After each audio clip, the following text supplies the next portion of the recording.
Dennis, you ready to talk about the politics of Bitcoin? Absolutely, Steve. Yeah, thanks for bringing me on the show. All right, well, happy to have you here. Well, let's just start with a question. And the question is Bitcoin inherently political? That's a really great question that I ask myself quite a bit. You know, as a technology, I I don't see Bitcoin having any sort of inherent level of politics. There's nothing really built into it. It's just a tool, right? So you could ask the same question about Twitter. Does Twitter is it inherently political? I would say the software itself is not inherently political, but the way it is used definitely has had an impact on politics, and we've seen that very prevalent recently in these last 4 to 5 years with the way Trump used it and how it eventually was used to kind of silence him. So it's the same thing I think that applies to Bitcoin. Is it inherently political? No, I don't think so. But it is a tool that will be used in politics and will be used to push certain political agendas. Undoubtedly, in the next 5 to 10 years, you'll see it. I think become a very pivotal part of politics in this country. And I think that as I've talked about many times before, and I'm sure we'll get into the single issue voter stuff, that I think there will be a group of people that will coalesce around Bitcoin, and they may be single issue voters, they may be Orange Party. We don't really know yet, right? It's just so early, but I do see Bitcoin being something, you know, void of politics, but also very political at the same time. If those two things can be true at the same time, Bitcoin somehow pulls it off. Well, I definitely agree that Bitcoin, it's a technology and inherently itself, it can be used for political purposes, but I'd also argue that it actually is political in this sense for two reasons. One is if you go back to the first block there that Satoshi put in there, was it Chancellor on the brink of second bailout or something like that. So that was a bit of a political statement, perhaps. But then also, Bitcoin is essentially separating money from state. And the state has always wanted to control money. So from that standpoint, could you make an argument that Bitcoin, even though it's just a tool, but it's also a tool that can absolutely be used for political means, and maybe it was meant to be a political statement in the very beginning. Any thoughts on that? Oh, no, you're absolutely right. I think that's a very solid point when you talk about what the implications of Bitcoin is. Like, I think as time goes on, as we move forward, we will see that the intention of Bitcoin will play out, and that is to separate money from state. We've had this happen before in America. We've had the separation of, it's written into our laws, separation of church and state. And I think that you'll see Bitcoin play out in a way where you'll see the separation of money and state. And I do agree with you that the creators of Bitcoin definitely seemed like they were politically motivated to some extent, right? We saw them write that into the Genesis block, the Chancellor on the Brink, which, for those that are listening, goes back to 2008 when the banks were bailing out, were getting bailed out by the government, and Satoshi, whoever wrote that message, found that to be something untenable. Now, was that the main reason why Bitcoin was created? A lot of people would like to think so, but also I think Bitcoin will fulfill other rules along the way as well due to its decentralized nature, right? It's not just Satoshi's project anymore. It is all of ours. And I think people will use it to various means to protect themselves politically, in particular to defend their individual rights and individual freedoms. Yeah, and as you think about Bitcoin, it has a variety of emergent properties, some of which we're probably not even going to know for years to come. But you've been in the space, I think, since 2017. You I think also have a pretty good history of how all of this has developed. So if we go back to 2009, 2010, 2011, 2012, think about what the environment was like back then, the people that were into Bitcoin at that point in time, and then think about you in 2017, why you got into it, and then think about today. Can you make any, I'm going to call it a narrative, in terms of how Bitcoin has evolved to the point of where it is today, where I think it is becoming very political? And that's what we're going to, that's kind of the gist of our conversation here today is the politics of Bitcoin. I know you're working with, I think, multiple politicians to try and get them elected. So how do you think about the evolution of how people think about Bitcoin and how now there's a big push on the political side? We saw the issue last year with the Build Back Better and how it was classifying Bitcoin and whatnot. So what are your thoughts on how this has evolved over time to the point now where we can't avoid it being political? Can't avoid it being political. I think that as we move forward, more and more people are going to jump into the political fight. I've been fairly surprised by how many people have become political over Bitcoin. When, going back to when I first became political with it, and just to give people some context, I've been pretty active in politics my entire life as far as the conversation and just being aware of what's going on politically. Grew up in a very conservative family, was raised on the right and in a religious family. My father would talk about politics all day. It was one of his favorite topics. I grew up listening to guys like Sean Hannity and Rush Limbaugh on the radio.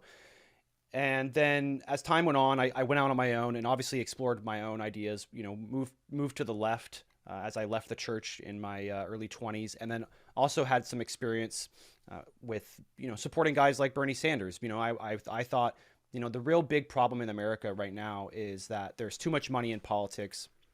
The system is extremely corrupt.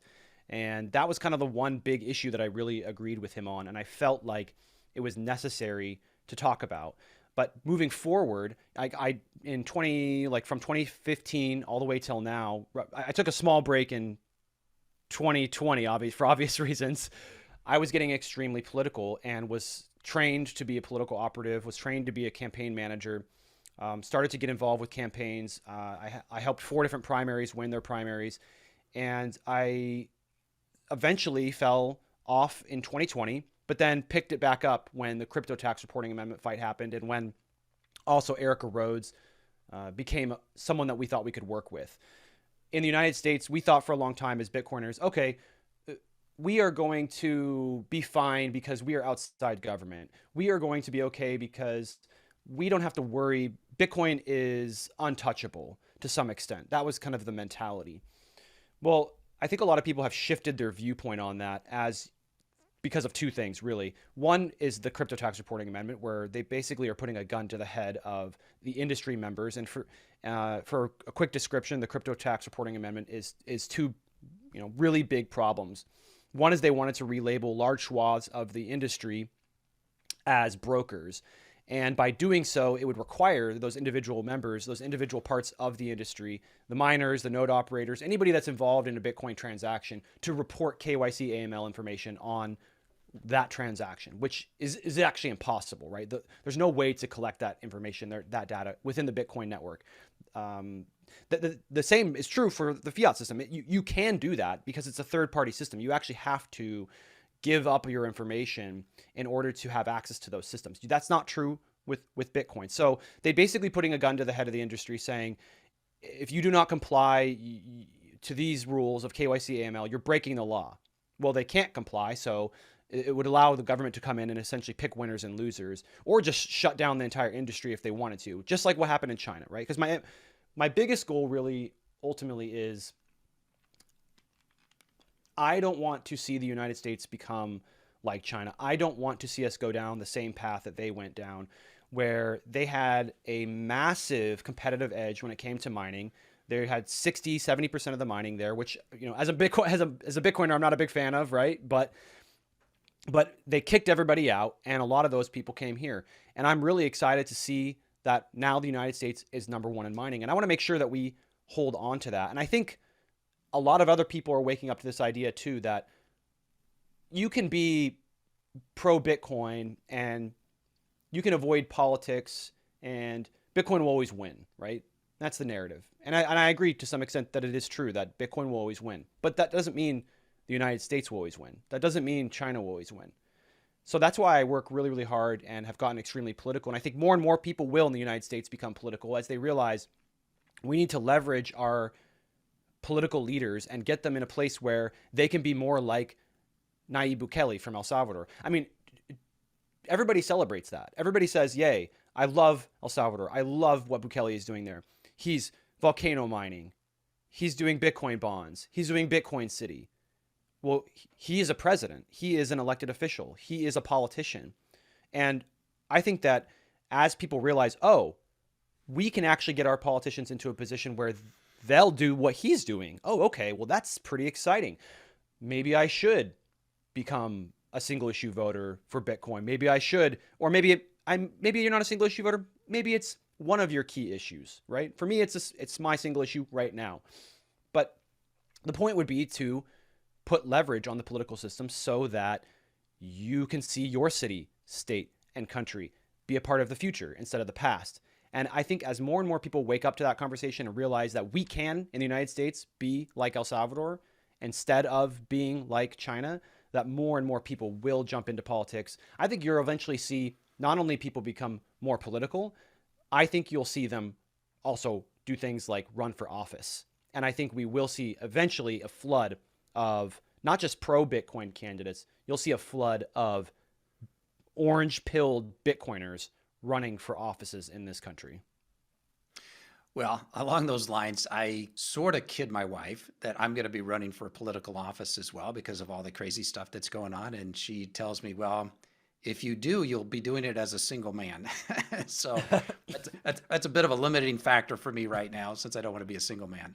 But yeah, so I want to talk about this meme that we're all familiar with. Bitcoin fixes this. And so I want to know, as it relates to politics, as it relates to we want to get behind politicians who are pro-Bitcoin, what is it that we think a pro-Bitcoin politician is going to fix? Well, I mean, that is a very broad question. Let's see. If we're talking about the impact that being pro-Bitcoin can have, we start with that conversation that we kind of touched on a moment ago, which is that you can be pro-Bitcoin, and by doing that, you are encouraging the miners to be here, the industry to be here, the billions, potentially trillions of dollars in capital to stay in this country, right? And that's one of the biggest fights that we're always, toiling over on a national and international stage is how do we attract capital? How do we attract good people to come to our country, to stay in our country too, right? Because now we're dealing with a situation where people want to leave. Like this has never happened before, right? Yes, of course, you always have, fledgling groups of people who don't like the United States, they don't like the politics, they don't like the taxes, and they leave. But for the first time ever in my life, and I don't know if this is true for everyone else, or if this is anecdotal, but I am really starting to see people want to leave this country, in particular Bitcoiners. And that's worrisome. That's troublesome. We should be really concerned with why these people don't want to be here. Why do they not want to be in the United States any longer? And I think we need to make sure that we get ahead of that, because that can get really out of control. We could be in a situation where today we have the majority of Bitcoin capital or Bitcoiners in the United States. And in 10, 15, 20 years, a large portion of those people have left because for whatever reason, most likely jurisdictional arbitrage. I mean, you already see Max and Stacy Kaiser have left. They've moved to El Salvador for that very reason, right? And you see people moving to Puerto Rico, to friendlier areas, mostly for tax reasons, right? That's, I think, the biggest one. But there are other issues as well that I know that people bring up. So by being pro-Bitcoin, you're helping to get ahead of the decline of capital and industry and good people, smart people. Bitcoiners are some of the smartest people on the planet. Leaving the United States, another big reason why, aside from just for economic reasons, why you want to protect Bitcoin or encourage Bitcoin in the USA is because you're protecting the ability of individuals to save. I think that protecting the ability of individuals to save is arguably one of the most important things that you can do for your constituents. Right now, the system is set up in a way where people are being pillaged.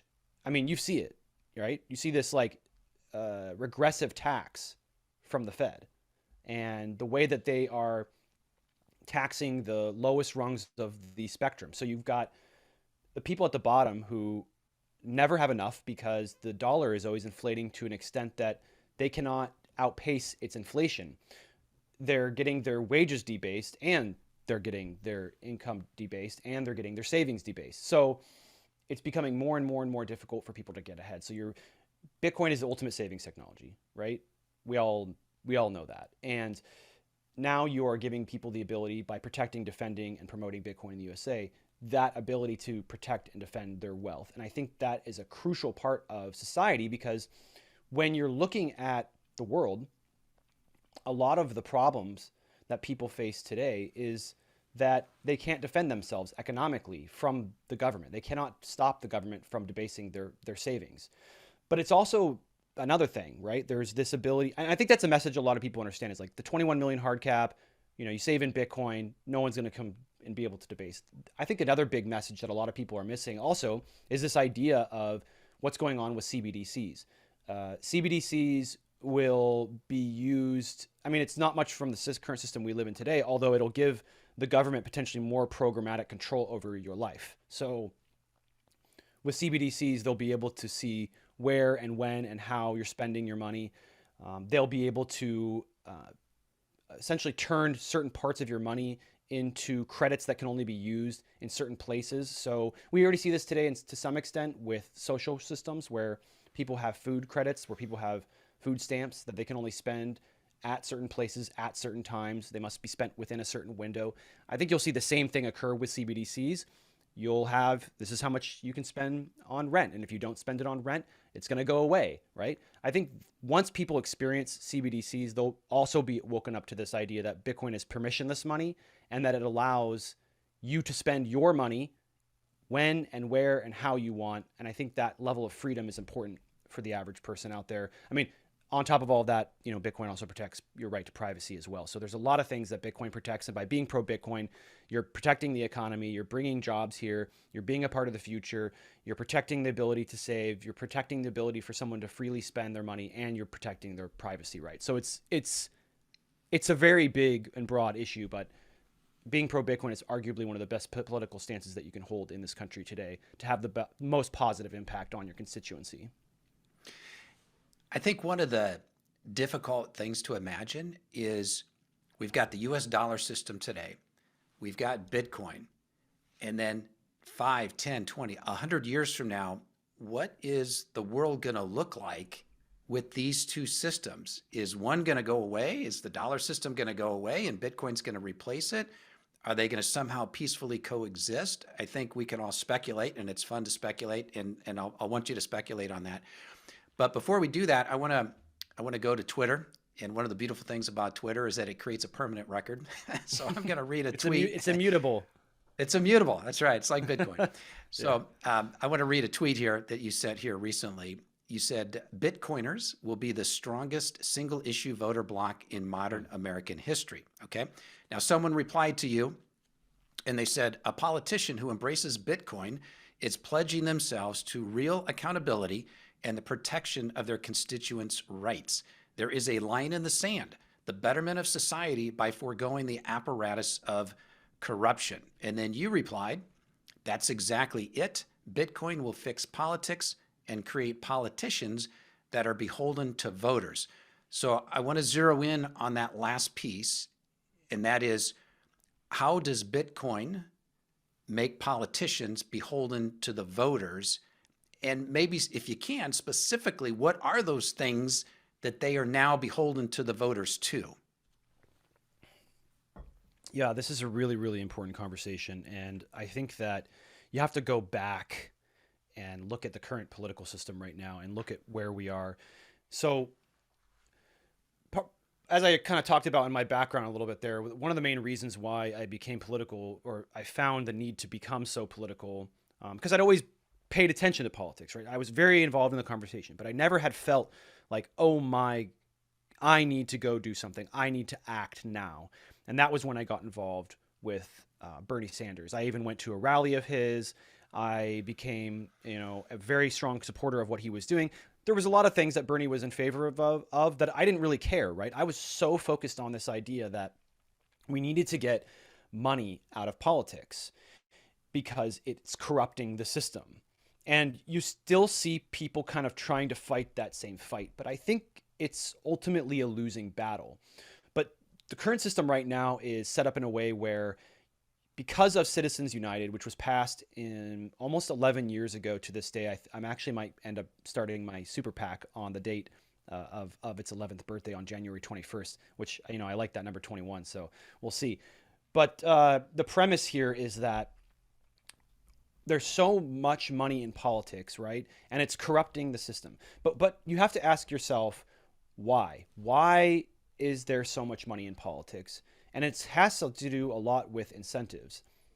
Right now, the federal budget is nearing $10 trillion. Each member of Congress, if you do the math, is responsible for, I think, was it like tens of billions of dollars, if not hundreds of billions of dollars of the federal budget.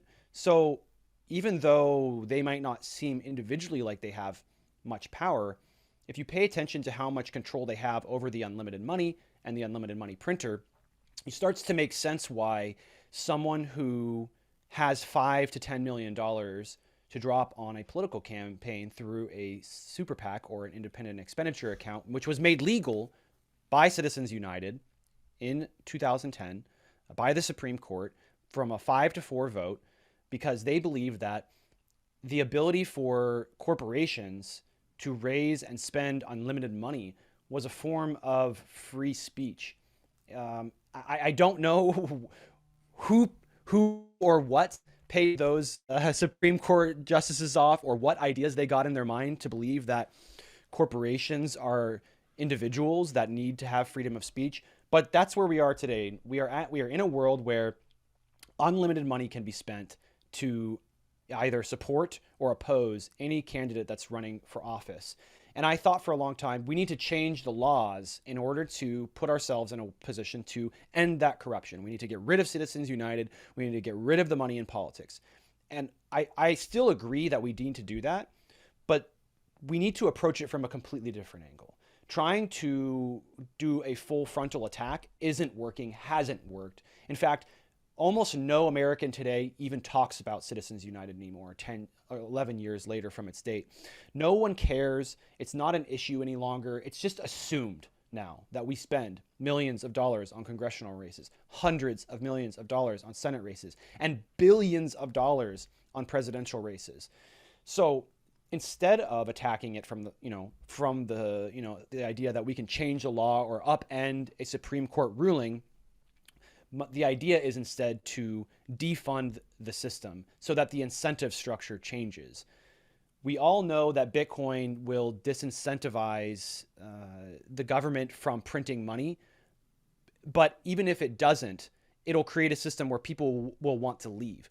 It defunds the federal government, and it allows the ability of the states to have a lot more control and power over where the money is being spent. So the point there was that each member of Congress has too much control over too much money, albeit from the ability to print money, the unlimited money printer, but also deciding where that unlimited money goes. So instead of saying, well, we need to change this law over here that allows people to spend unlimited money to control the unlimited money printer, we need to remove the unlimited money printer so they are not incentivized to spend unlimited money on political campaigns. Once you get rid of that, once you remove the incentive for these large corporations, the ultra wealthy, the multinationals, and the special interests to come drop 5, 10, 15, $20 million on a single congressional race, which, I mean, some of these races have like as little as, 300,000 or 400,000 people that they're representing. Once you get rid of that, once you get rid of those special interests, now who is that elected official going to be beholden to? They're no longer focused on appeasing these large groups. They're no longer focused on drawing in large sums of money. Now they can be focused on the constituents. Now they can be focused on the individual voters, because who else are they going to be responsible to? We've gotten rid of the desire to control the unlimited money printer, which has gotten rid of the incentive to spend unlimited money, and now leaves these individual members of Congress in a position where they are forced to go fight for those votes instead of fighting for big money interests. Well, this seems like a good time to talk about modern monetary theory. So Not you my talk number about, one. Yeah, not my number one best topic, but yeah, we can discuss the well, parameters of it easily. Yeah. yeah. So here's where I want to bring that up. So you talk about how we have incentives in place, and right now there's incentives to get access to this unlimited money printer that we call the U.S. federal government. And Bitcoin, hopefully, will change the incentive game. And like you say, we're not going to go with a full frontal assault like you've tried in the past, and like a lot of other people have tried to change the economics of our election system. It just hasn't happened. So we've got to go sideways, maybe an angle, which is Bitcoin. Yep. So then the question is, and I'm not expecting that any of us are going to have an answer, but again, we can speculate. Is so let's say Bitcoin continues to grow, continues to get wider and wider adoption. How does the bridge happen between the system that we have today, which here in the US, I'm going to say is we're pretty much operating in an MMT framework. An MMT is a descriptive framework. It's not necessarily prescriptive on what you should do. It's basically describing, well, here's how it actually works. And the US, with as a sovereign currency, as a world's reserve currency, we can basically create as much money as we want because we're in a very interesting position to be able to do Hmm. that. Of course, we're subject to inflation and so on and so forth. But how do we build the bridge between where we are right now with the government technically can, and we got Bitcoin, which would be that limiting factor with the 21 million hard cap? What do you see as that bridge that's going to get us from this MMT kind of world to this 21 million hard cap and put the brakes on the politicians being able to spend money as much as they want? How does that bridge happen? Is that something that I guess we're kind of talking hyper Bitcoinization perhaps, but how do you see the bridge? And do you have any idea on when that might happen? What are we looking at here? Yeah.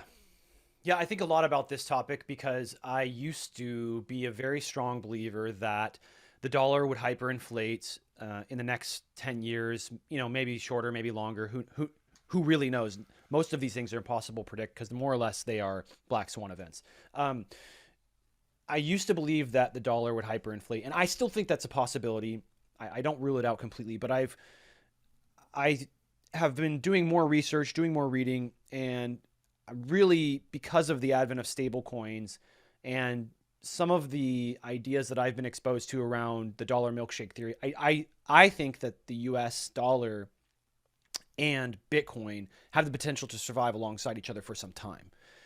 And the reason for that thinking is that we currently live in a world where fiat currencies all around the planet are collapsing. And as they begin to collapse at an increasing rate, those people will want. Well, let me stop you there. So when you say all these fiat currencies are collapsing, tell me what you mean by that.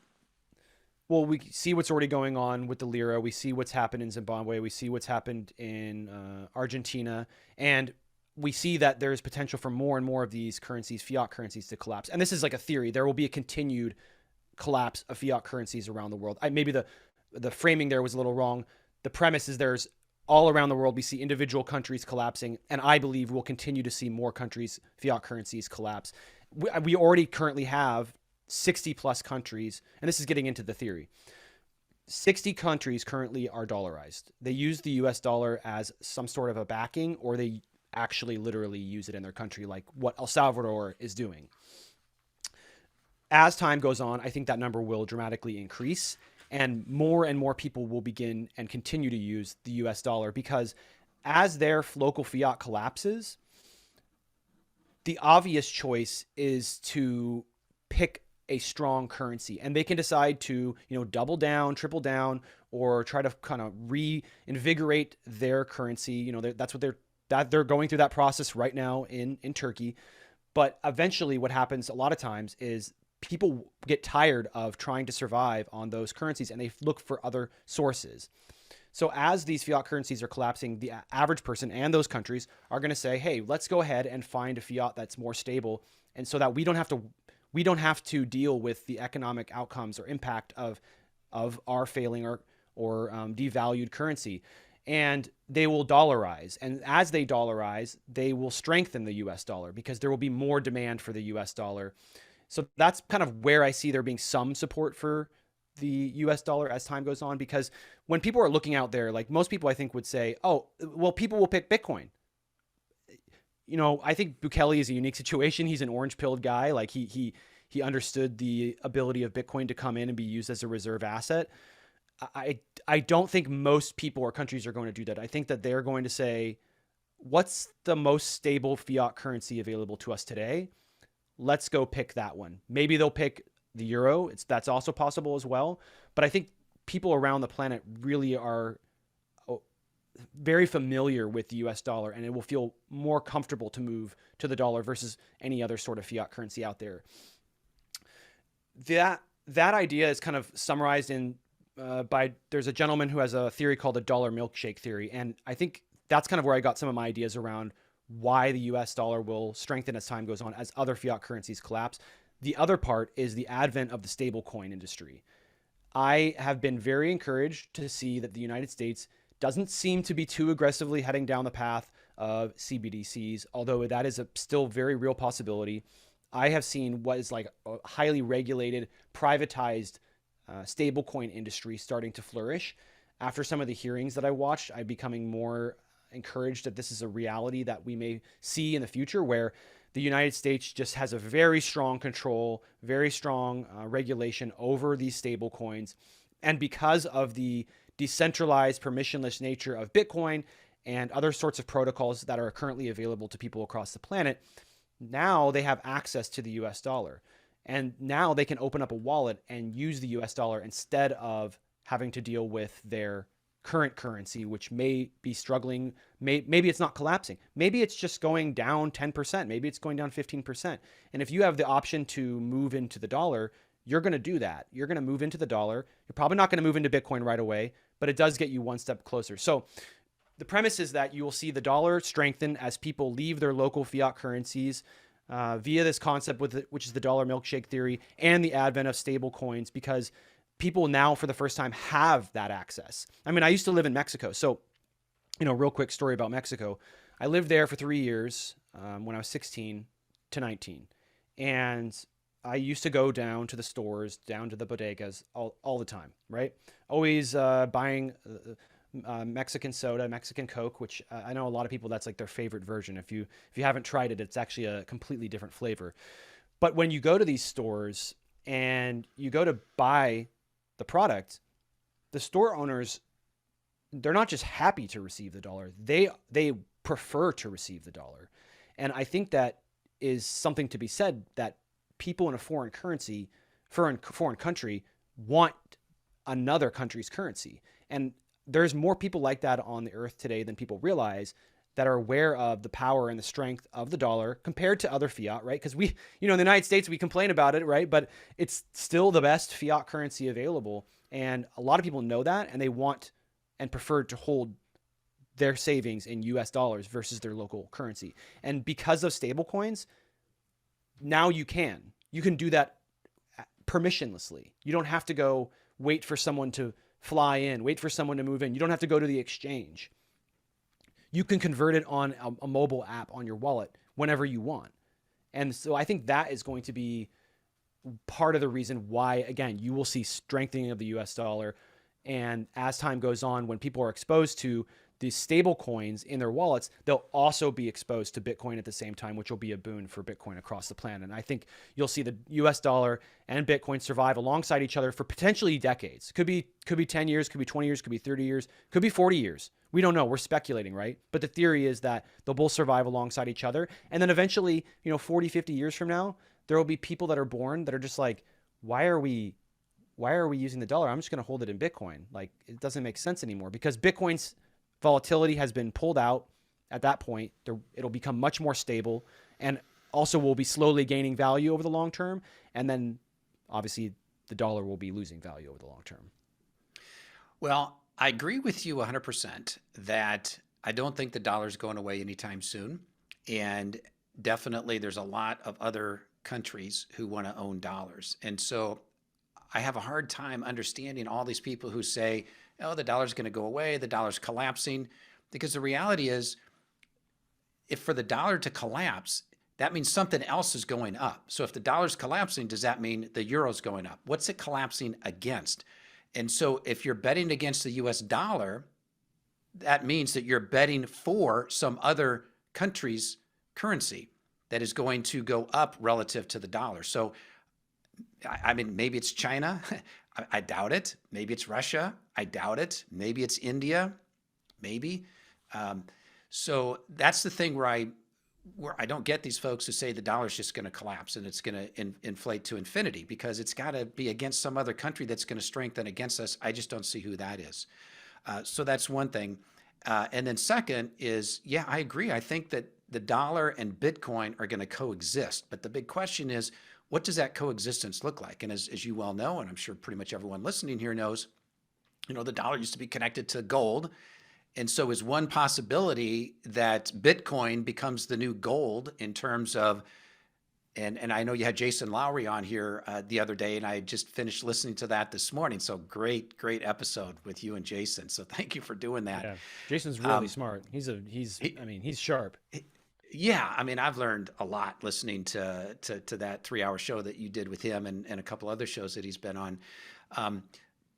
But this idea of, the hash force and somehow connecting Bitcoin to the U.S. Treasury as a reserve asset, or somehow maybe Bitcoin backs the dollar. I mean, maybe there's something like that. I don't know if you have any thoughts on somehow a deeper connection between Bitcoin and the US dollar. And if we get Bitcoin friendly politicians in office, then maybe there's a way that somehow that connection happens in a positive way that makes the US dollar maybe the transaction currency, because we've got all those rails built, but it gives it, with being backed with Bitcoin, it gives it that stability that we're all looking for, that Bitcoin delivers. Yeah, and I know it hasn't been done well yet, but there's the premise would be you could have some sort of a stable coin that's backed by Bitcoin. It'd be like a programmatic, and this is getting too technical for even myself, but the premise is that you would have a stable coin that's programmatically backed by Bitcoin, and that way you wouldn't really rely on the US government in order to have that sort of a system. Will that system ever exist? Maybe. It's possible where the US dollar itself is backed by Bitcoin, but I think it's more likely that we'll see some sort of a stable coin that's backed by Bitcoin more than we will see a return to sound money, US dollar policy. Okay. So let's talk about the federal government versus the state. So we're seeing some big divisions right now. We've got the free state of Texas, we've got the free state of Florida, and some other places, that are really trying to compete and present themselves as very Bitcoin friendly. Then you've got politicians like Elizabeth Warren, who's very anti-Bitcoin. How do you think about what is the federal government's role as it relates to regulating Bitcoin versus what is the state's role? And do you see a potential major conflict brewing where the federal government might say this and the state of Texas says something very different, and there is a conflict? Any thoughts about federal versus states' rights here as it relates to Bitcoin?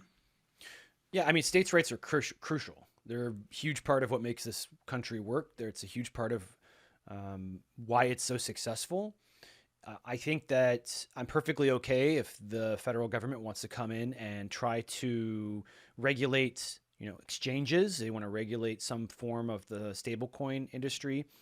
I mean, to some extent, we are already extremely regulated as it is. I think there's like hundreds or maybe over 1,000 pages of regulation around the crypto markets. But the Fed coming in, I think if they did come in, I would hope that it would be to provide an incentive for more industry to be here, right? Like, we're in a competition all the time globally. And, as someone who lives in the United States, I want there to be more Bitcoin industry here. It's part of the reason why we, and again, not a fan of this stuff necessarily, but if they were to come in and try to do something, I would hope it would be some sort of subsidy for industry, like a tax break, not necessarily trying to come in and put handcuffs on the industry, right? Like what they did with the crypto tax reporting amendment. That's the stuff that we really need to avoid. And that's why on a federal level, I think so many of us are so focused on making sure that the federal government doesn't do that. I wrote an article, I haven't put it out yet, and I talk about these two different time windows that we have. One is this time window from the next 5 to 10 years, where I think that the United States hasn't really given the industry of Bitcoin and crypto the chance to entrench themselves. The miners, they haven't had a chance to entrench themselves in the political process. And so I think we're very vulnerable in the next 5 to 10 years, where if we aren't careful and we sit back and we don't do anything, like what happened with the crypto tax reporting amendment, we'll see bad legislation come through and we'll see bad legislation pass. And I really want to make sure that that doesn't happen. I want to make sure that we're doing whatever we can to protect the industry here. I want to protect the miners. I want to protect the exchanges. Hopefully they're Bitcoin only exchanges, but and I also want to make sure that we're protecting individuals and node runners and the capital that people have in their wallets. Like, stay here. We want to protect peer-to-peer transactions. We want to protect the right to self-custody. So on a federal level, I think that's why we're so focused, because we want to make sure they don't make these big mistakes again. We want to make sure that we stop that from happening. I've been very encouraged by what's going on the federal level. We've seen the Keep Innovation in America Act, which is a bipartisan bill that is being put forth by both Democrats and Republicans in order to protect and push back against what happened with the crypto tax reporting amendment. It was really interesting, actually, also to see 10 members of the Democratic Party, because there's this narrative that Bitcoin's like, oh, it's on the right, it's Republican, it's libertarian. I disagree with that completely. I think it's for everybody. And so I was highly encouraged by 10 members of Congress, 10 members of the House. I think it was led by Darren Soto, pushing back against Nancy Pelosi, even saying, we won't stand for this crypto tax reporting amendment legislation. And then members of that letter also joined in the bipartisan effort to push the Keep Innovation in America Act. We also see now, we have members in the Senate. We have Senator Lummis, who's dropping her bill anytime now, where she will be, I think, people will be surprised. That's what I've heard. People will be surprised by what's in the bill, and that's a very positive bill. And so I'm looking forward to that. As far as the states are concerned, I think it's the states' jobs really to be involved in the competition. The problem with the federal government is it always comes down to, like, let's print more money so we can incentivize things. Like, that's always the go-to, right? Let's print. Tax break for the rich, print. So I'd like to see the federal government kind of just stay out, really, more than anything. Like, just keep your hands away from it. And I want to see the states compete. That's what makes America great. The states are incentivized to compete for capital, for industry, for residents, to come pay taxes in their states as well. And I think we will see that expand, and I think we will see that go as time goes on. We've already seen Miami, Florida. We've already seen Texas and Austin fighting over whether they're the Bitcoin hub in the United States.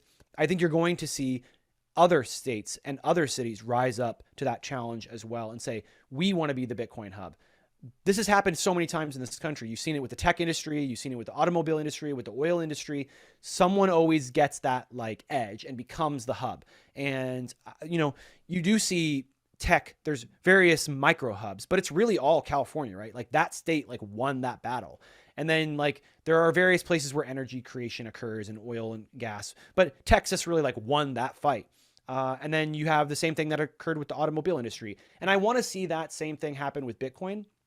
And that's where I think the states come in. They will compete for that industry, that capital, those people, that talent to come be in their state. And so I'm really excited for the potential for individual states to craft policy that doesn't involve debasing our currency, right? Because they don't have their own currencies, to attract Bitcoin to their shores, I guess would not be the right word, but to their borders. So let's pull in your conversation here with Jason Lowry for just a second here, and I don't want to rehash, no pun intended, the conversation that you had. But one of the things he talked about was the kinetic power projection, which is the might of our military force, all of our hardware. And then he talked about the electronic power projection, which was Bitcoin. So how do you think about the role of the federal government, perhaps, with this electric power projection as maybe this global cover for our country, and then the states have their things that they do at the state level, but we've got the federal umbrella over here with Bitcoin. Is that maybe a way to think about this? Yeah, of course. definitely. I think that, he's probably right. I think that there's a really real chance that the federal government will eventually want to mine Bitcoin for national security purposes. I think that seems normal. You kind of already can, to some extent, see El Salvador moving that direction. Now, I don't think they label it for national security interests. I think it's more of an economic thing. But that's kind of why I think it will happen in the United States, because we'll see it as a national security thing, and it's a boon to our economy to be mining here. And so I think you will see that. Yeah, he does a much better job of talking about it than me. Obviously, it's his idea, but the premise really is like, instead of fighting wars where we shed blood and destroy things with human bodies, or even like robots, like let's say you're fighting robots now and you're fighting these digital warfare where you're destroying each other's infrastructure. Like, we don't need to fight that war anymore. We can fight a war where we are all essentially competing and cooperating at the same time, because that's what's happening when you're mining. You're cooperating to defend the network, but you're competing for the Bitcoin. And I think that this is something I really want to like dive deeper into. I got to like maybe write something about it, but it's this idea of, it's like forced cooperation. Like, you can compete and cooperate at the same time. That's not really ever, I don't know if that's ever happened before. Well, it happens in business a lot. Oh, I mean, yeah, you could say competition. that. If you think about Netflix, for example, and I think they still do, but certainly for a long time, Netflix had all of their computers were Amazon Web Services servers. And so everything that Netflix dished out was on Amazon servers, while at the same time, Amazon Prime Movies was competing against Netflix. So, there's a lot of, and same thing, Apple for a long time, their chips were made by Samsung, and then they're competing against Samsung with the Android phone. So there's a lot of that co-opetition going on, but you're exactly right with Bitcoin. Again, one of the genius things about the design is that it gives these incentives that kind of play both sides and give them both equal incentive for the ultimate objective, which is the good of the protocol. Yeah, I mean, it's just like you're doing good for humanity. Like it's a lot of the corporatism out there has a net negative on humanity to some extent, right? So it's good to see an industry that is not only protecting our wealth, but also is, I think, we're going to see, because of the level of competition that will occur around Bitcoin mining, you're going to see an advent in, green and renewable energy sources. Not that I'm necessarily someone that is so super focused on fixing or defending the environment. That's not my key issue, but I think it will lead to an era of just untapped energy growth, where we will find new energy sources, and we will, the dream is we will more rapidly transition to a Kardashev type 1. And for those that don't know, there's a Kardashev scale. We are currently like a 0, I think, and then the number 1 is when you're harnessing the entire energy of your planet, and then we can go and harness energy from other planets and potentially our whole entire solar system. Yeah, well, energy is a whole nother conversation, as is the environment. But this might be a good time to maybe lob another hand grenade into the conversation. blow it up. Let's go. Okay, so I'm going to pull out another tweet here. People love my tweets, man. They love these tweets. That's right. Well, they're great for prepping for these podcasts. So you tweeted, Bitcoin will prevent a second American Civil War if we adopt it in time. So I do want to explore that, because obviously we have a very divided country. We have Republicans and Democrats that basically hate each other, and they do everything they can to make sure that the other party does not get reelected, even if for the good of the country, they should come together on some of these issues. So it's really frustrating, I think, for all of us. So how do you think adopting Bitcoin is going to prevent or could prevent a second civil war? Yeah. Yeah, this is I'm not making it easzy on you. This is a really fun one. I haven't spoke about this one, so hopefully I can get this idea across. This is something that just kind of has been coming to me recently, but hopefully I'm able to communicate it clearly. So in order for people to understand how Bitcoin could prevent a second civil war, we need to go back to the first Civil War. The very first civil war in this country, and I'll make this brief, was fought because of states' rights. It was fought because the North had gained a lot of power and was trying to make decisions that would impact the South, and the South didn't agree with those decisions, right? Like a lot of people think that the Civil War and the first Civil War in this country was fought for like moral reasons, like morally we were like going to end slavery, and I think that that is a very important issue and was a very positive outcome because of that Civil War. But that's not why hundreds of thousands of Americans decided to go die on a battlefield, right? They weren't out there fighting pro-slavery versus anti-slavery. It really, really boils down to, and some people might get a little triggered hearing this, but you just go, do the research and read the history books a little bit. It really came down to states' rights. The North, with the federal government and Abraham Lincoln, was telling the South, southern states, what they could and couldn't do.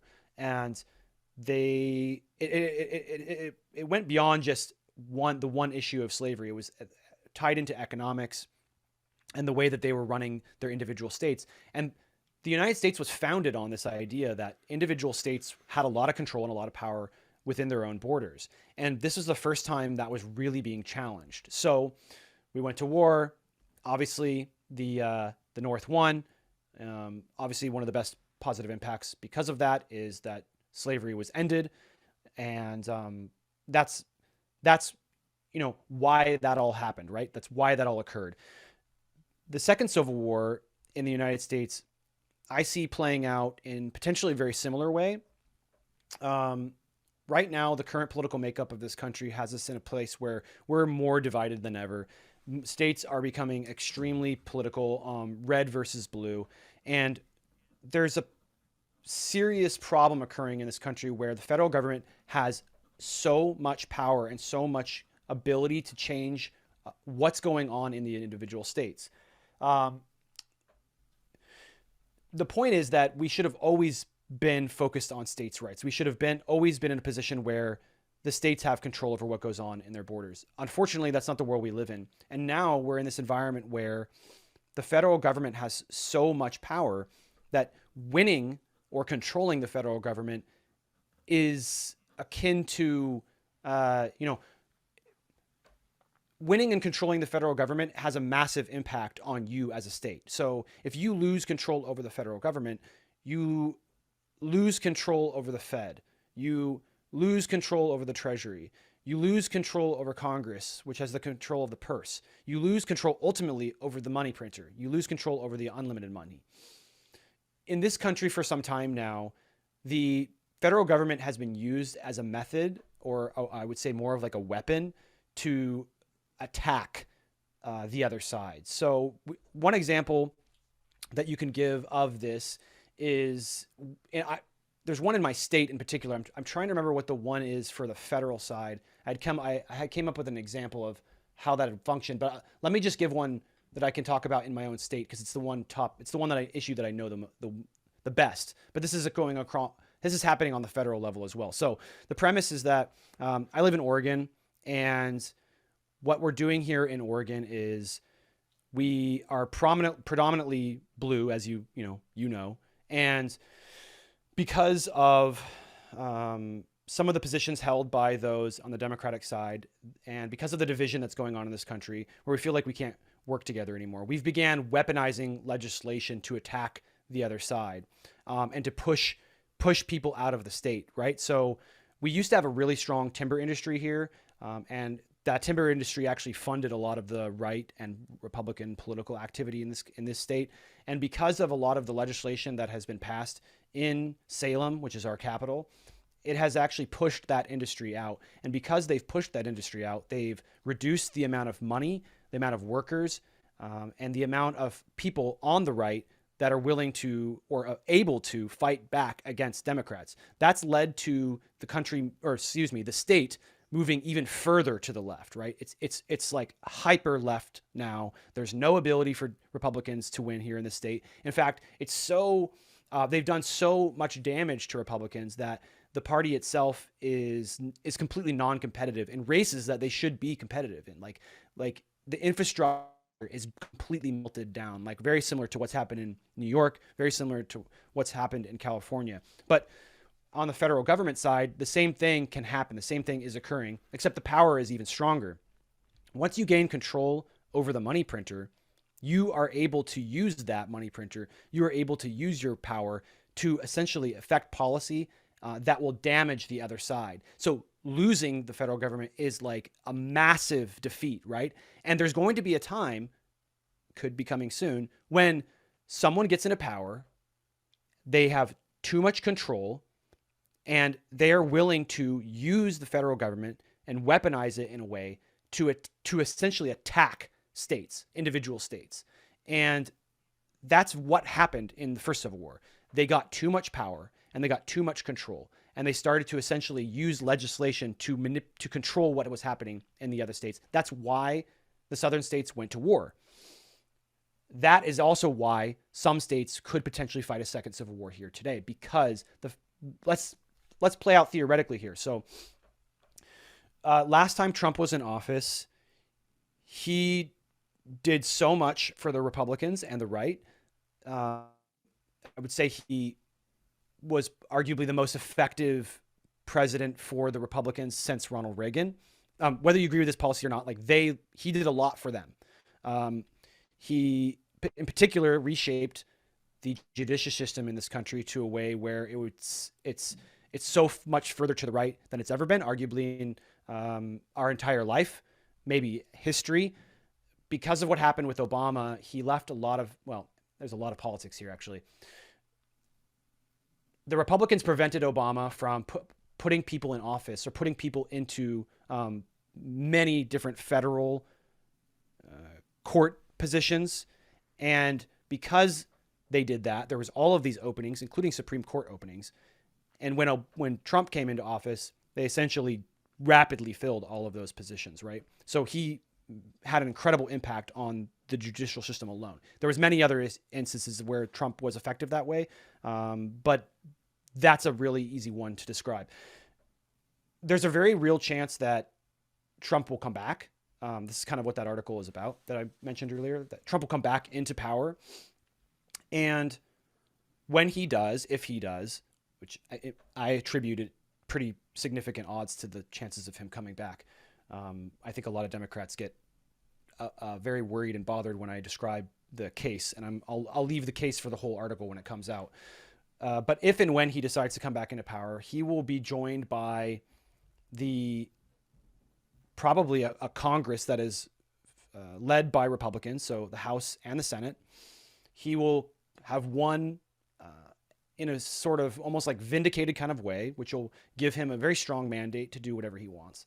And also he will be joined by the most conservative judicial system in our lifetime. That puts Trump in a very extremely powerful position. And because of his ability to control the federal government to the extreme level that I described, combined with the control over the unlimited money printer, there's a real possibility that he could weaponize those parts of the government in order to attack blue states.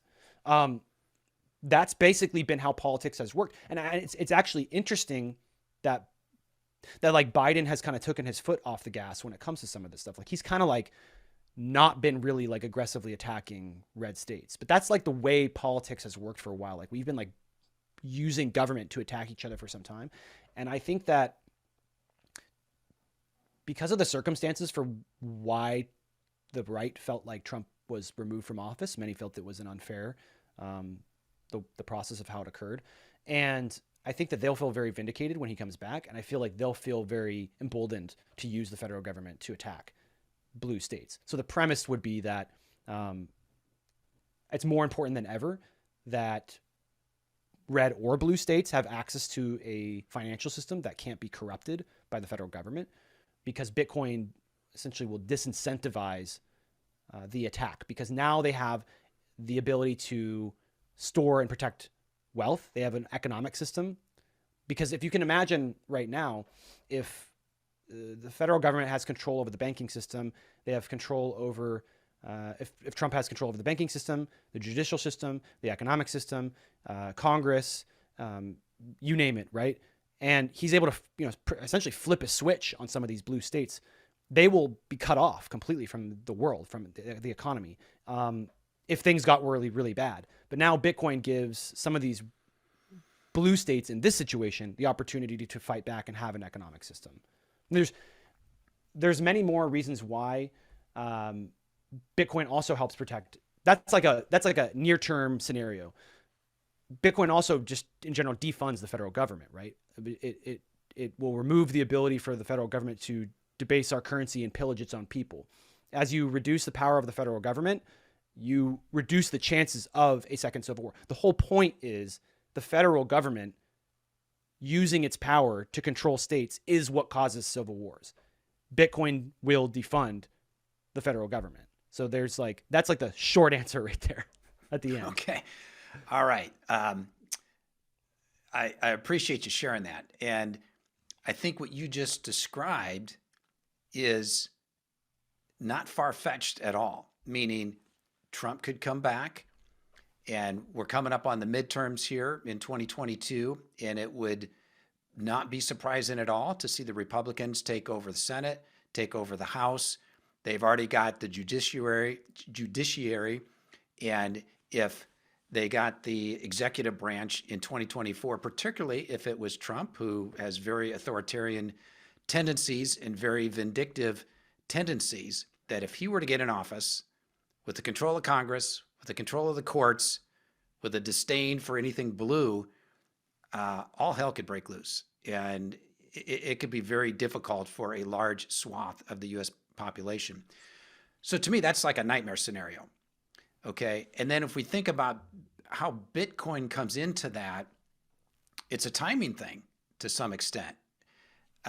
We've got less than a year before the midterms, and then we've got 2 years after that for the next federal election. So this country could look very different here over the next 3 years.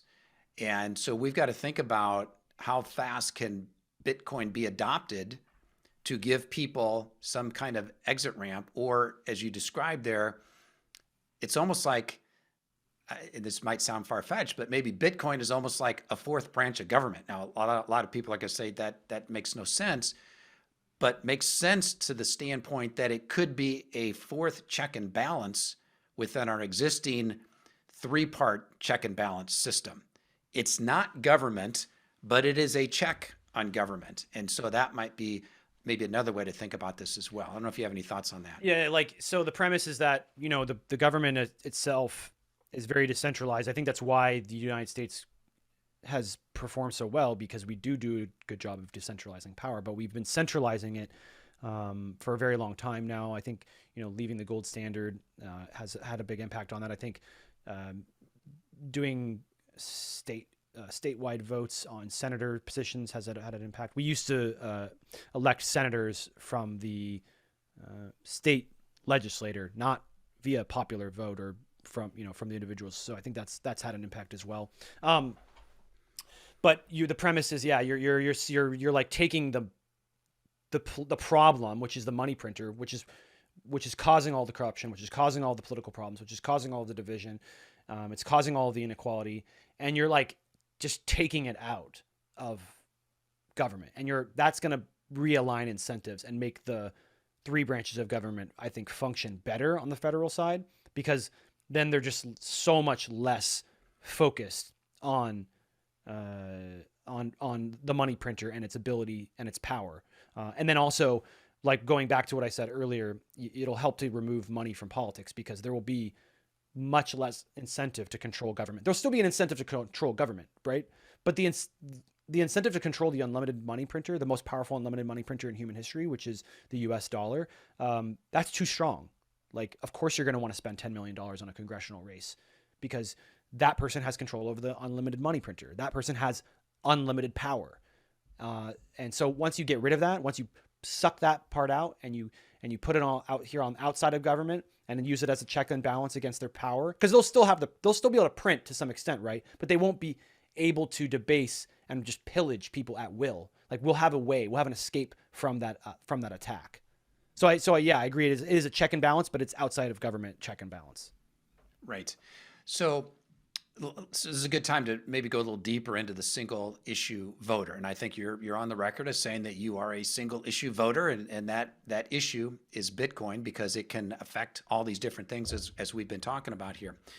But let's go with this scenario that you just outlined here, where Trump runs, Trump gets reelected, the midterms that are coming up here in 2022, Republicans take control of the House and the Senate.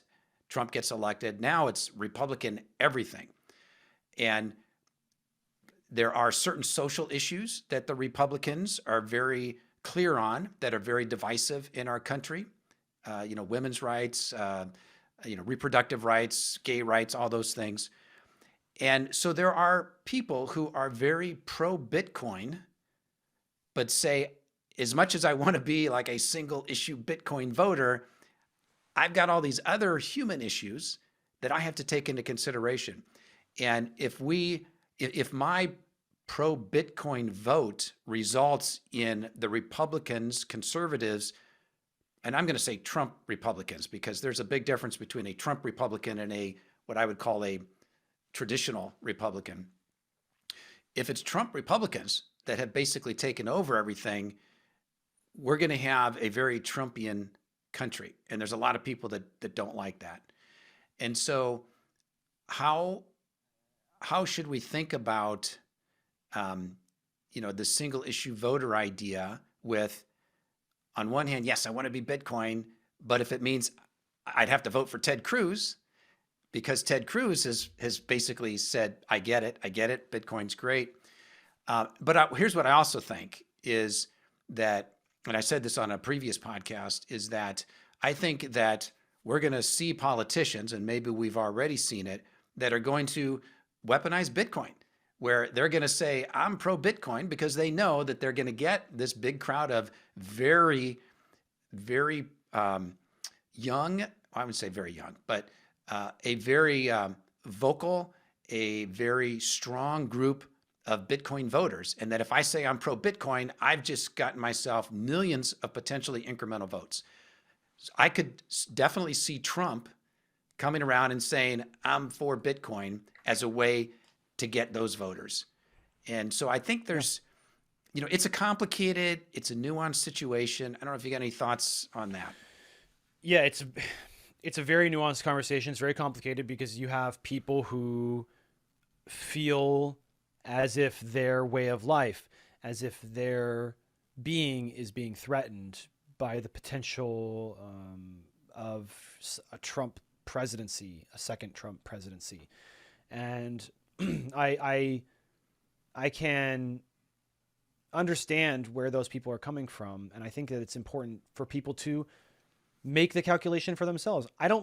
I never said, or I never say that every Bitcoiner has or will be a single issue voter. I don't think that every Bitcoiner is only ever going to vote on Bitcoin and Bitcoin alone. But I do think that there is going to be a very large portion of people that will. It's just, go to any issue, Second Amendment, it's a single issue. There's tons of single issue voters, but there's plenty of people who also vote on that, but it's not their only issue. Abortion, both sides of the aisle there, right? Both sides of the issue. You have people who believe reproductive rights are a moral imperative, and you have people who believe that abortion is, or pro-life, their position is a moral imperative, that we need to defend human life. You have the same issue now with gay rights, which for the most part, gay rights has turned into a one-sided conversation. I don't think there's very many people, although there is some, that take the opposite side of that. I think a lot of people think that anyone being able to get married to anyone, whomever they choose, is pretty well accepted. Like the Overton window has shifted pretty dramatically on that. But Well, I think Cynthia Lummis, though, I think she's fairly hard when it comes to gay rights. this is the thing, man. It's like people are going to have to make the calculation for themselves, what's most important, and also take the calculation into who they're voting for. So do you live in Wyoming? Are you someone who gay rights is important to you? And gay rights is important to me too. My stepson is gay. My mother-in-law is gay. So I understand very deeply this issue. I speak to people. I live, half my household. This is a constant issue in our home. So it's very important to me as well. But I live in Oregon. Oregon is very pro gay rights. So it's not an issue that I have to worry about will be changing anytime soon for my life. And that's again goes into this idea that like why individual states with their individual ways of approaching things is important. I don't think the federal government should be coming around telling people what they can and cannot do. And some people don't like that. Some people be like, well, it's a moral imperative. We need to make sure X, Y, Z. I can sympathize with that approach, but I think that when you get into a position of saying, my idea is a moral imperative, I should be able to force it on other people. Most of the time, there's someone on the other side of that exact same issue saying that exact same thing. So I think it's better that states and individual states have the ability to pick what issues that they house in their individual borders, because they're more beholden to the voters of those states. If you're using the federal government to tell other people what they can and cannot do, that's kind of where the issue rides, right? Because that's how the first Civil War was fought. And that's how the second Civil War would be fought, is the federal government coming in and telling everybody what to do. But regardless, the issue of abortion, the issue of gay marriage, very well protected, very, very well defended in the state of Oregon. Even if Roe v. Wade were to fail, there's an automatic law that would trigger making reproductive rights continuously legal in the state of Oregon. But as far as the single issue voter block, right? Like Bitcoin as an issue to me is not just about Bitcoin. Like it's not just about covering my wealth and protecting my wealth. Bitcoin is a tool for freedom, and it will do more to defend the rights of individual groups, minorities, disenfranchised members of our society, members of the LGBTQA plus community, than any other policy that they could ever hope to pass. For the first time, gay couples can now have finance without permission. So instead of having to go to the state, instead of having to go ask for permission to say, hey, we want to share a bank account, you don't have to do that. You can open a Bitcoin account and you can both share it. Instead of having to ask the state as a gay couple, hey, I want to be able to pass this down to my heirs because this is our money and we want to give it to them and we need to ask your permission to make sure that that's legal. You don't have to do that anymore. There's a lot of things that Bitcoin does also to protect those individuals, right? As Bitcoin itself is very, very focused on minority rights. Like if someone tries to change Bitcoin, you don't have to follow it. You can keep on the same protocol that you've always been on. And I think also in a situation where things get really bad, for instance, like what happened in Tulsa to the black community, they burned the Black Wall Street to the ground, and they were able to destroy that economic system that the black community had created for themselves. I think Bitcoin creates a way for not just the black community, but the gay community and many others, disenfranchised groups in particular, to defend themselves from an overly powerful government that wants to see their communities being torn apart. They want to see them having their economic system collapse. Well, you can't do that with Bitcoin because you can't take my Bitcoin, right? As long as you got your 24 words in your hardware wallet, you can defend your wealth from anyone. And if it gets really, really bad, you can flee and you can leave. And it gives you the ability to exit the system. And that's the first time that's ever happened. Minority, disenfranchised groups, anybody that feels like that their government may oppress them, Bitcoin is the ultimate tool to fight back against that oppression. So that's why even if people say, well, I could never just vote on Bitcoin, I get that, but also I should say that Bitcoin does, again, a lot more to protect your individual rights and freedom and to disincentivize tyrannical moves by your government than any other policy, any other form of government that you could ever hope to create to protect yourself. Well, Dennis, you stated that very eloquently, so I appreciate you sharing that, and I couldn't have stated it any better myself. So just a couple of thoughts on that. One is, kind of the whole timing thing, that people might agree with everything that you just said, but the timing of when Bitcoin can be so widely adopted that it prevents the worst tendencies of politicians. If that can happen at the same time, maybe I can be a single issue Bitcoin voter. I think a second thing to keep in mind too is, as we've been talking about the difference between the federal government and what it can do and then the states' rights is, as you've mentioned, we've got states like Texas and Florida, for example, that are becoming very Bitcoin friendly.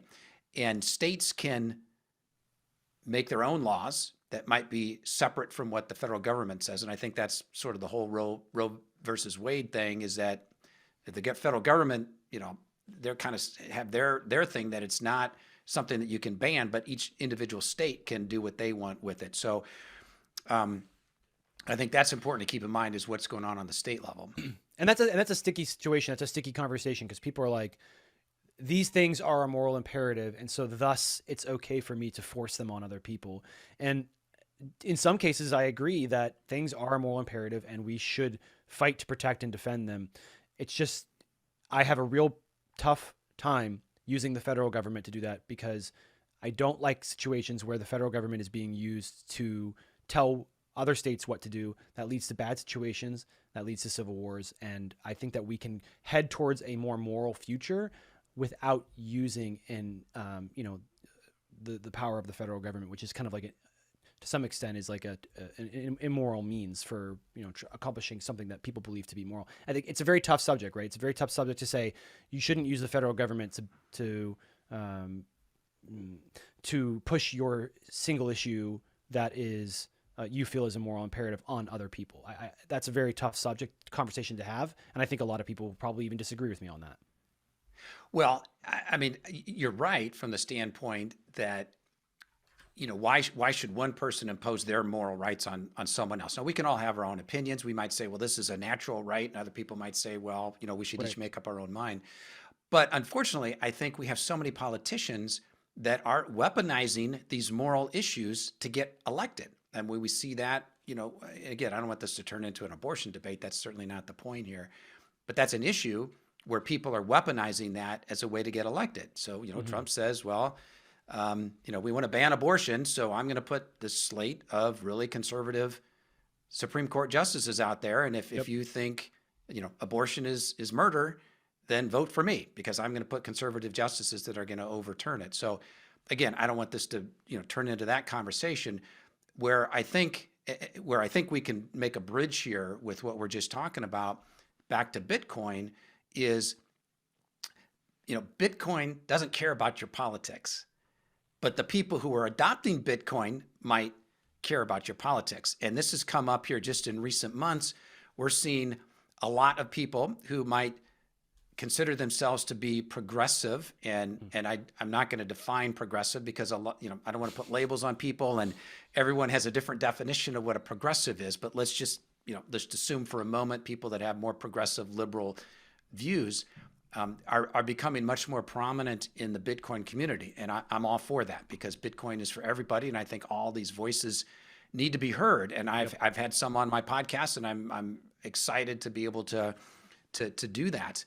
And so that's, I think, one of the beautiful things about Bitcoin is that it doesn't really care about your politics, but people can use it as a political tool. And maybe that's where some of this division can come into play, because some of these progressives are definitely getting pushback from other folks and saying, Bitcoin doesn't care about your politics, and why do you have to put a label on it, and so on and so forth. Well, I look at it as, we need to reach people in their own language. So if I'm an American and I'm trying to orange pill a Japanese person and they don't speak English, well, I can't speak English to them.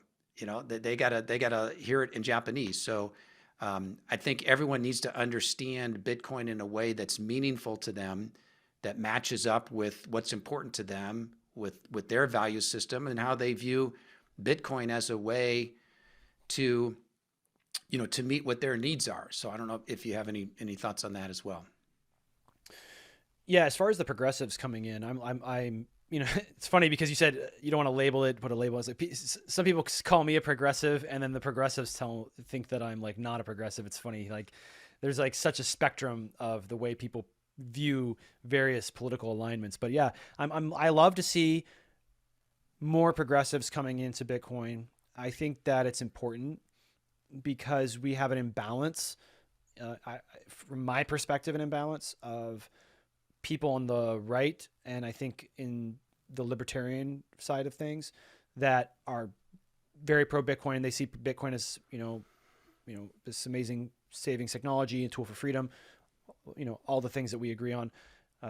But it's been hard to find very strong progressive voices. And so I've been a very strong supporter of trying to get those voices out there and making sure that other progressives see that you don't have to hide your views in order to be a Bitcoiner, especially on social media. I think that's important.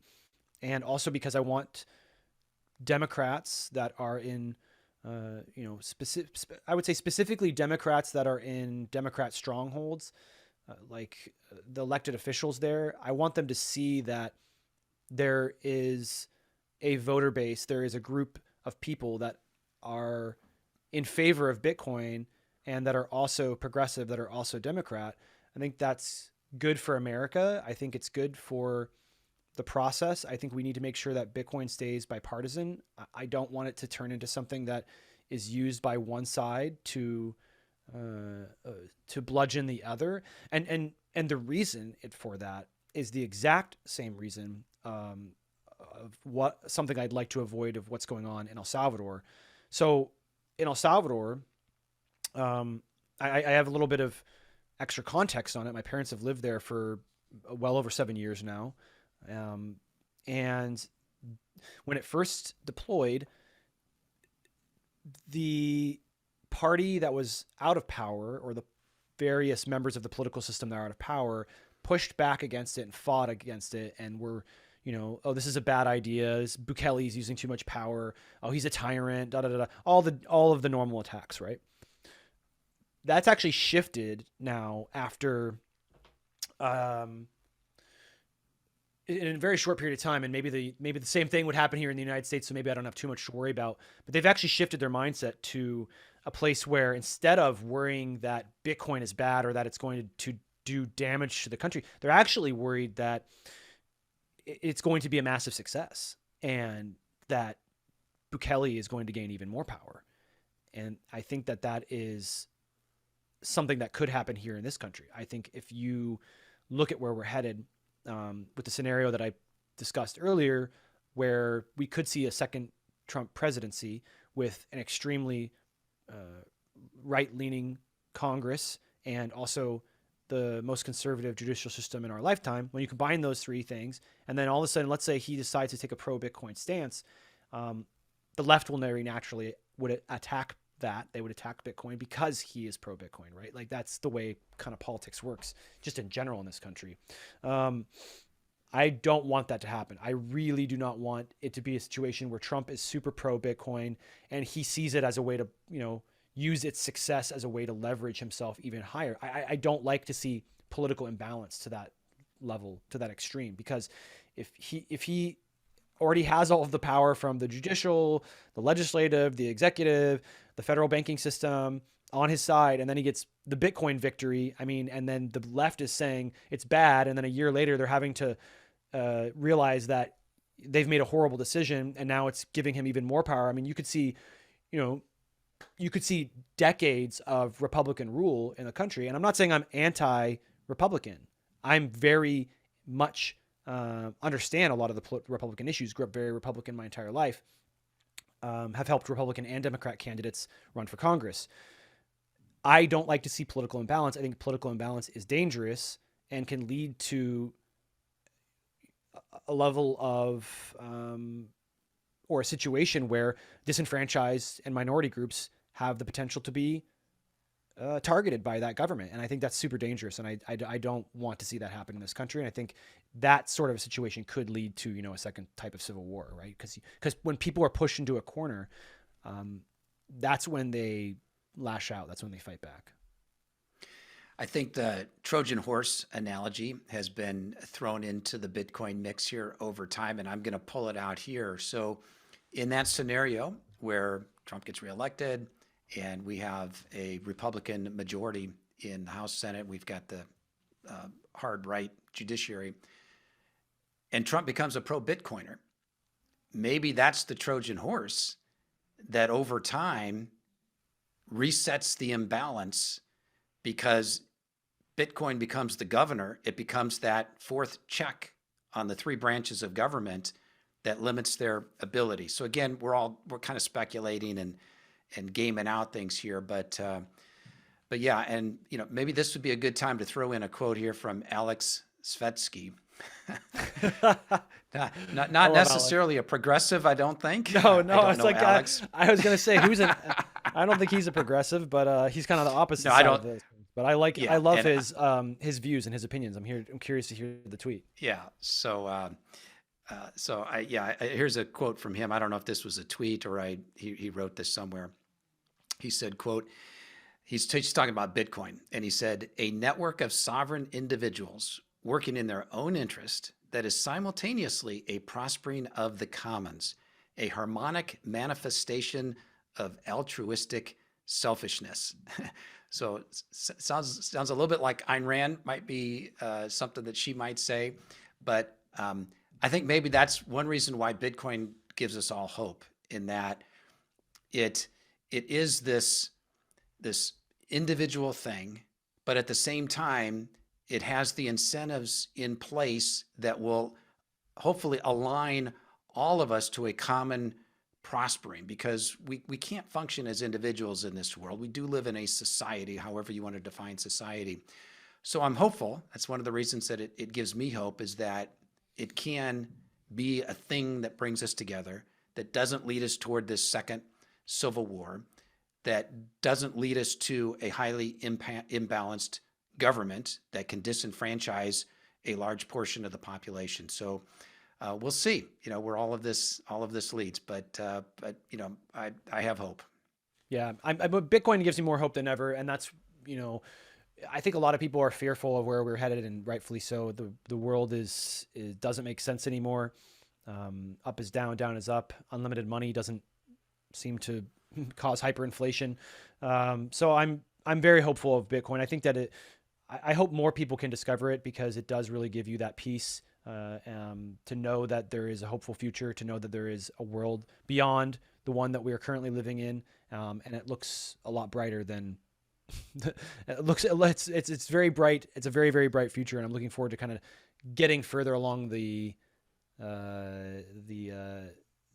time scale to where we can kind of experience what hyper Bitcoinization looks like. I hope it's not outside of our lifetime. I'd be pretty disappointed. Yeah. Well, Dennis, I think this is probably a good time to wrap up on that hopeful note. But before we do that, just a couple things. One is, any final thoughts, comments, anything that you want to add here or touch on that we haven't talked about yet?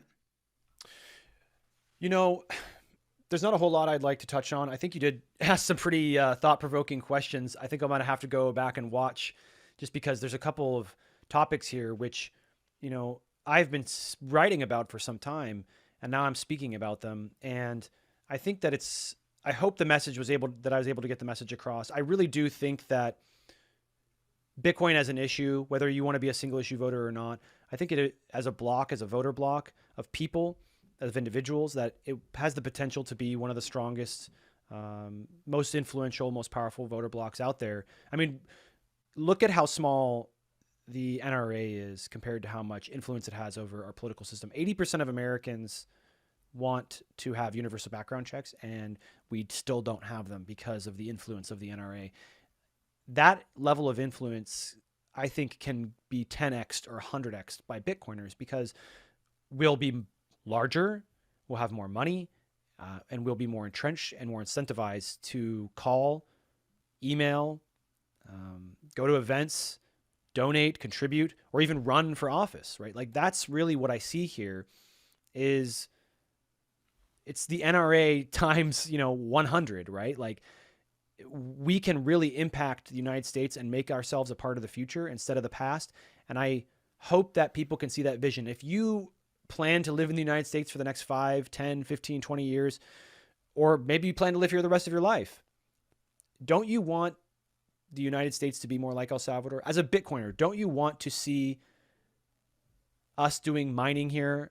Don't you want us to see us adopting Bitcoin, whether that's legal tender law, whatever it may be? That reality is possible. We can move in that direction. And if enough of us move in that direction at the same time, that future could come a lot quicker than I think people realized. Many people were shocked by El Salvador, and I think there's a real potential for the United States to shock the world and adopt Bitcoin as well.